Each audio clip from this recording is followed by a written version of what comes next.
welcome to my new video. This is Kiss Psycho Circus on the Sega Dreamcast.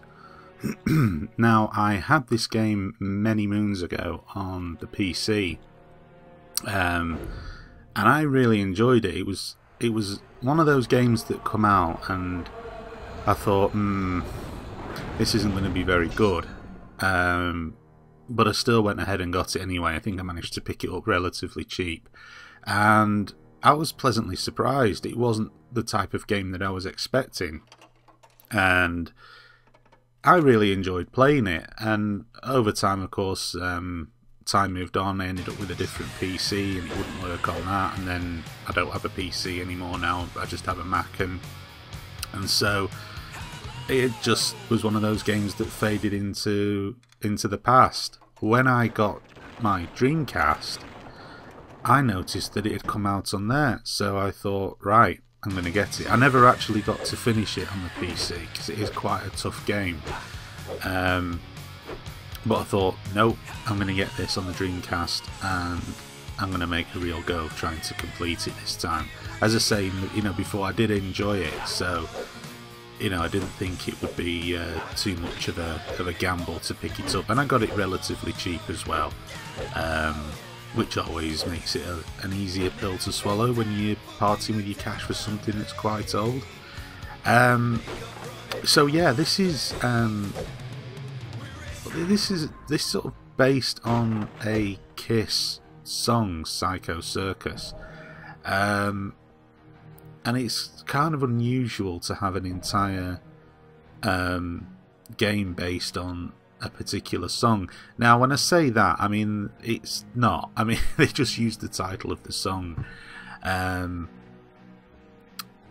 it is. I mean, it's kind of hard to describe. It's a really bizarre sort of tie-in, and it's one that you don't really see too many of these days. But it does work. I mean, it is essentially a first-person shooter, although I'm doing a fair amount of hacking and slashing here with the sword that I've got. But you do pick up sort of fantasy weapons. One is kind of a machine gun type thing, another one is a shotgun type thing. They follow those sort of very similar rules, but they're not actually described as being a machine gun. I mean, they don't look like conventional weapons, and yeah, that's kind of pretty cool as well. There's a lot of neat ideas in the game, and the music's really good as well. I mean, it does help if you like Kiss, because they do have some of their music throughout the game, but the actual, shall we say, ambient music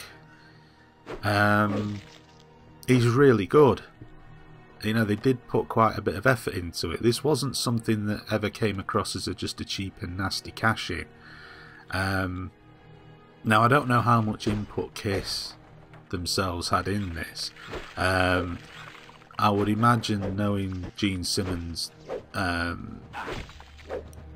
would imagine they would have probably had a fair amount of input into it, because I think he likes to make sure that anything that bears the Kiss name has a degree of quality associated with it, which is fair enough. I mean, it does. Like I say, it is not a cheap cash-in. I mean, by no stretch of the imagination is this the best first-person shooter in the world. This here is like the machine gun, and as you can see, it's sort of not your conventional type of machine gun. It's kind of shooting magical bullet things, whatever they are, and you get to pick up the ammunition. These little purple cubes contain the ammunition for the gun. I mean, there's all sorts of different stuff you can pick up along the way. So yeah, I mean, as I was saying, I don't know how much input they had aside from the music, but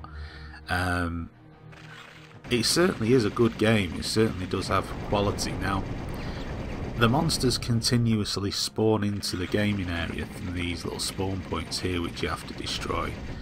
That's a bit of a novel thing as well, considering most of today's games don't have stuff like that in. I kind of like that idea that, that you have to actually go through and methodically clear a particular area of the creatures and stuff like that before. But you don't have to do it before you progress, but it does make your life a hell of a lot easier, because this is a pretty tough game.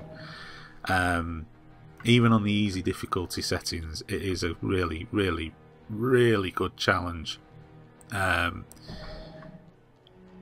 Yeah, the other thing as well, and which makes it a bit more challenging, is trying to play it on the Dreamcast control pad. Especially coming from, my school of gaming was the mouse and keyboard for first-person shooters, and then it became the dual analogues, and that took a little while to get used to. But the Dreamcast didn't have dual analog sticks. It only had one. So what the developers had to try to do was incorporate a movement and aiming system which suited the joypad, and they came up with a really cool idea that you use the analog stick to look, and then you use the joypad buttons there, because the way the joypad buttons are laid out on the Dreamcast are pretty much the same the way they're laid out on the 360 and the PlayStation 3. It's like a cross sort of shape. And so what they did was they obviously used the button at the top as forward, left and right. The buttons at the left and right were to strafe left and right, and obviously the button to the rear was the walk backwards. And it does take a little while to get used to it, but once you do, it does actually work.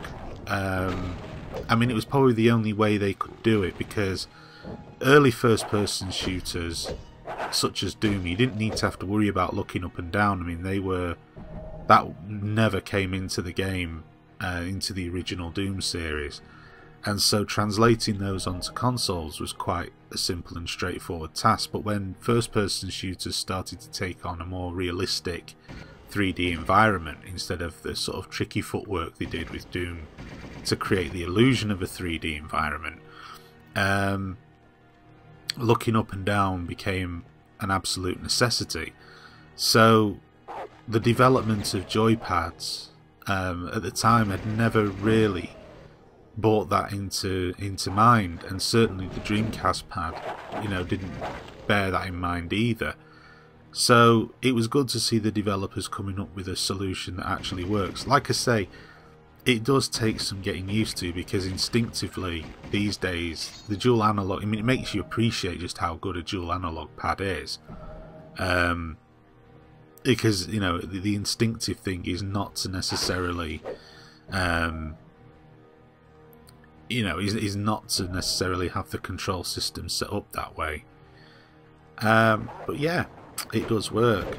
And like I say, it's very challenging. There's a lot of variety in the bad guys as well. They're sort of all sort of dark and twisted. The kind of thing you come to expect from a game like, that's got Psycho Circus in the title. It can get a bit frustrating at times. You can get inundated with bad guys, and the one area the control system is found lacking is it can be a little bit difficult in getting in avoiding incoming enemy missiles, because especially when you're trying to shoot, the old sort of strafe with the right stick that is in most games these days makes that quite a relatively simple thing to achieve. But on this, it can, you sort of end up in a lockdown where you're like, what button should I be pressing now? Especially when the action really does het up, and it does make me crave the days of going back to a keyboard or a dual mouse and dual analog. Interestingly enough, you can get a keyboard and a mouse for a Dreamcast, and I'm pretty sure this game supports them, so all isn't lost. It might be worth me investing in a keyboard and mouse. It'll probably make the game a whole lot easier to play. But like I say, that said, it is still enjoyable to play even with the standard Dreamcast controller, and that is down to the fact that the Dreamcast controller is a pretty awesome controller. It's certainly one of the best out there.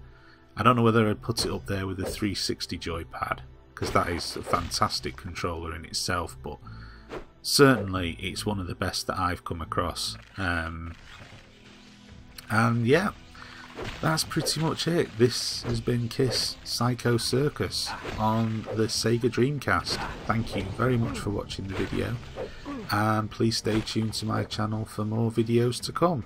Thank you for watching.